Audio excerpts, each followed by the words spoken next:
حضرت عمر رضی اللہ عنہ کی تعظیم رسول صلی اللہ علیہ وآلہ وسلم۔ حضرت عبداللہ بن عباس کے بھائی حضرت عبید اللہ ابن عباس کہتے ہیں کہ حضرت عباس رضی اللہ عنہ کے گھر کا ایک پر نالا حضرت عمر بن خطاب رضی اللہ عنہ کے راستے کی طرف تھا۔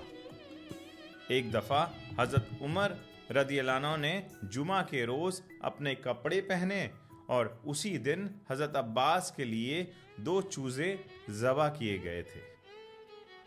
پس جب پرنالہ سے چوزوں کے خون سے ملا ہوا پانی بہنے لگا تو حضرت عمر رضی اللہ عنہ پر پانی گرا۔ پس حضرت عمر رضی اللہ عنہ نے اس پرنالے کو وہاں سے اکھاڑنے کا حکم دے دیا۔ پھر آپ رضی اللہ عنہ واپس لوٹ آئے اور اپنا وہ لباس اتارا اور نیا لباس پہنا۔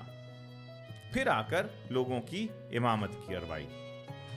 بعد میں حضرت عباس رضی اللہ عنہ آپ کے پاس آئے اور کہا، اے عمر، اللہ کی قسم، بے شک یہ اس جگہ پر نصب ہے جہاں حضور نبی اکرم صلی اللہ علیہ وآلہ وسلم نے اس کو رکھا تھا۔ بس حضرت عمر رضی اللہ عنہ نے حضرت عباس رضی اللہ عنہ سے کہا، اور میں اس وقت تک آپ سے تاکید کرتا رہوں گا جب تک آپ میرے پیٹھ پر سوار ہو کر اس پرنالے کو اسی جگہ پر دوبارہ نہیں لگا لیتے جہاں حضور نبی اکرم صلی اللہ علیہ وآلہ وسلم نے اس کو لگایا تھا۔ بس حضرت عباس رضی اللہ عنہ نے ایسا ہی کیا۔ اس حدیث کو احمد بن حنبل نے روایت کیا ہے اور المقدسی نے احادیث مختارہ میں بھی اسے روایت کیا ہے، اور حضور سیدی شیخ الاسلام نے اسے القول الصواب فی مناقب عمر بن الخطاب میں جمع کر دیا ہے۔ آئیے حدیث سے حاصل ہونے والے چند نکات کی طرف چلتے ہیں۔ راوی اس حدیث کے حضرت عبداللہ بن عباس کے بھائی حضرت عبید اللہ بن عباس رضی اللہ عنہ۔ پہلا مضمون اس حدیث کا ہے کہ حضرت عمر رضی اللہ عنہ کہ جمعہ کے لیے لباس پہننا اور روانہ ہونا۔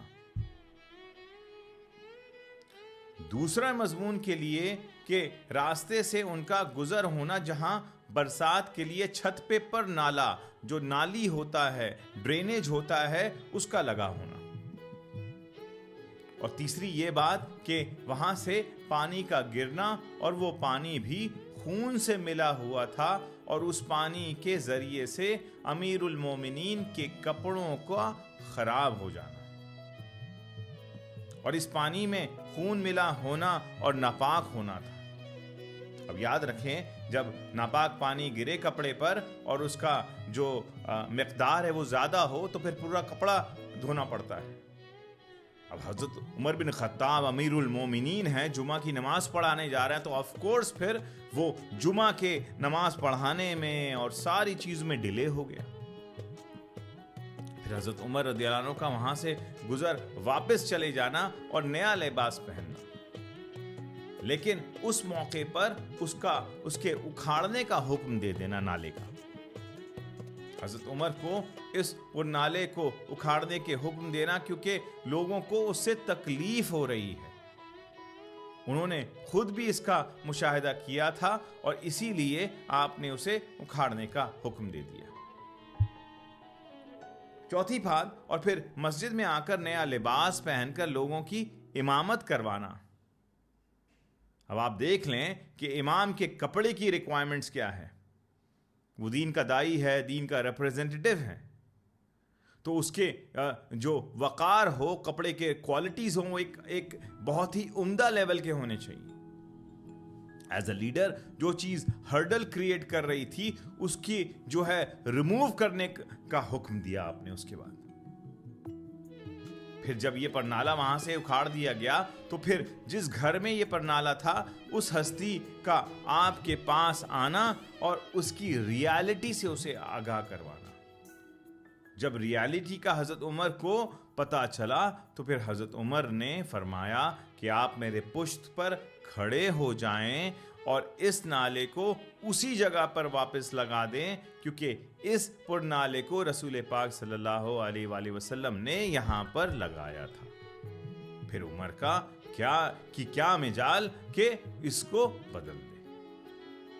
اس سے آپ حضرت عمر رضی اللہ عنہ کے رسول پاک صلی اللہ علیہ وآلہ وسلم کی اطاعت اور اتباع کا اندازہ لگا سکتے ہیں، اور رسول پاک صلی اللہ علیہ وسلم کی شفقت کا اندازہ کیجئے کہ آپ صلی اللہ علیہ وسلم نے اپنے چچا کے لیے خود اپنے ہاتھ سے پر نالا لگایا تھا۔ حضرت عمر کی یہ رہتی دنیا کے لیے اطاعت رسول اور اتباع رسول کی وہ عظیم و شان مثال ہے جس کو کتابوں میں محدثین نے لکھا ہے، اور قیامت تک لوگ اسے پڑھ کر رسول پاک صلی اللہ علیہ وسلم کی محبت کا جذبہ اپنے دلوں میں پروان چڑھاتے رہیں گے۔ اللہ رب العزت کی بارگاہ میں دعا ہے کہ اللہ تعالیٰ اہل بیت کا احترام جیسے صحابہ اور حضرت عمر کیا کرتے تھے، ہمیں بھی اس احترام کی توفیق عطا فرمائے، اور کیونکہ یہ ایام حضرت عمر کی شہادت کے دنوں میں سے ہے، اللہ رب العزت ان کے اوپر اپنا کرم، اپنی رحمت، اپنی شفقت نچھاور عطا فرمائے۔ آمین بجاہ سید المرسلین۔